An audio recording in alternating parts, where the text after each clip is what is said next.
of conflict, and a peace education now is mandatory for all college students to at least take one course within their school, learning about peace and how to develop them into peaceful minds. I think that's very significant. Thank you once again for sharing with us. Now, if we can shift the next question a little bit to other topic, we know that there is into 2014 there was a peace agreement in Mindanao, and I want to ask you, what was your view towards this agreement and what were your thoughts? That is a good move because we really appreciated, because somebody coming from the outside, so that more or less the Philippine government will try to listen. No, peace here in Mindanao at that time is very elusive. So we are very happy that HWPL, through the leadership of Chairman Lee, intervened. So finally, we achieved peace here in Mindanao. No? The peace process is achieved, signed between the Moro National Liberation Front and the Philippine government. Archbishop Emeritus Capalla happened to be assigned in Davao. So at the same time, our president is from Davao. So I think there is a bearing on that agreement, no? In the realization of the peace process here in Mindanao, no? Especially the current Bangsamoro Autonomous Region. In fact, we focus really on religious dialogue between and among Christian, because we are in an animosity between Christian and Muslim. So we have to more or less clear the gap between Muslim and Christian so that we can live together, so that we can live in harmony, so that we can live in peace. And plus that, the SWPL visited Toto Mangadadat at that time. He was then the governor of Maguindanao province. And then he established a peace monument in Maguindanao, situated in Buluan. That is the first peace monument in here in Mindanao. The second peace monument here in Darapanan, the center of the IMA-11.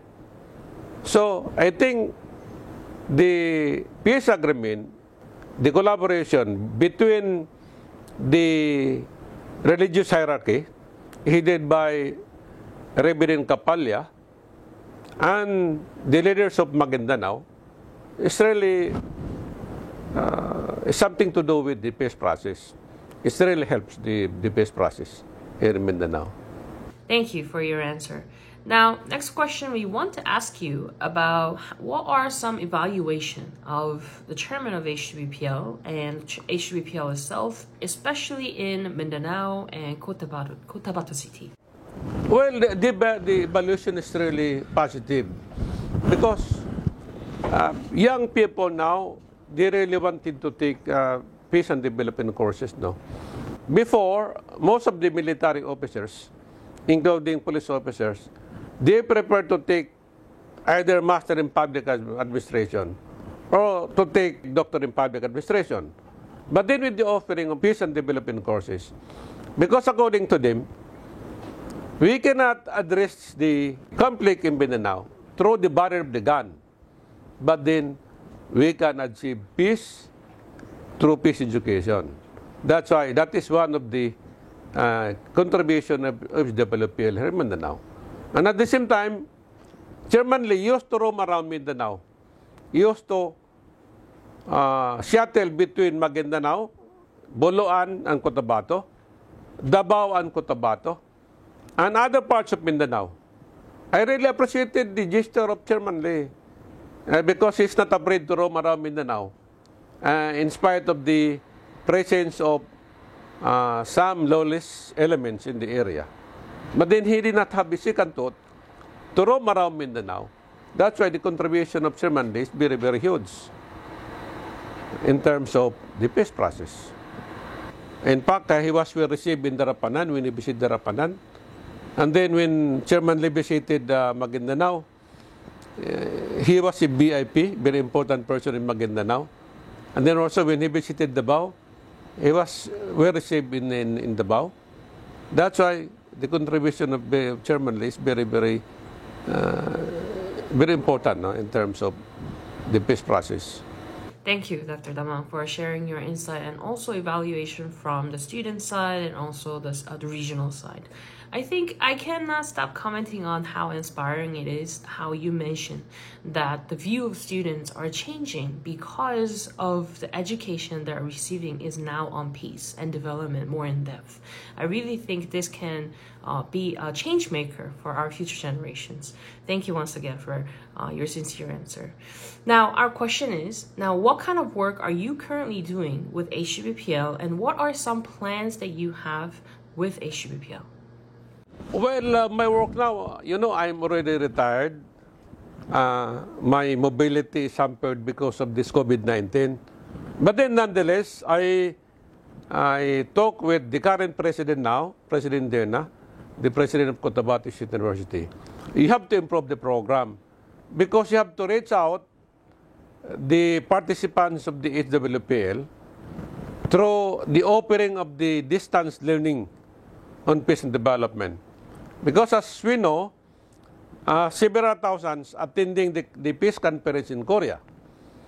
If only we can reach them throughout the world in collaboration with HWPL, hopefully we can strengthen the program of HWPL and the program of the university by offering through distance learning from the undergrad to master and doctoral of peace and development throughout the world. So by then, the effort of Chairman Lee and the university will reach out the whole world. Thank you. Now, after continuation of working with HUBPL, has any of your thoughts changed regarding peace before and after? Yeah, I'm very happy because more or less we have legacy with Chairman Lee, that we have strong collaboration, that we contributed. In fact, even the offering of peace courses throughout the Philippines, that is a good impact. That is huge impact throughout the Philippines now. Because before, nobody mentioning about peace. But then now, not only here in Mindanao, but then throughout the Philippines. And then hopefully, if the current leadership now, in collaboration with the PLPL, as we propose, if they can offer distance learning to those participants of each WPL, including their sons and daughters and the relatives, hopefully, we can more or less lessen the conflict throughout the world. So that's why I'm happy, although I'm already retired. So nonetheless, we contributed in achieving peace globally. Not only here in Mindanao, not only here in the Philippines, but then including globally. Thank you, Dr. Damang, for being with us today. And once again, we've been waiting for this interview as we know that you were involved very much in the peace education in the Philippines. And I could definitely see even after retirement, that your passion towards leaving a better legacy for the future generation. Once again, thank you very much for being with us. Have a lovely day. Thank you very much.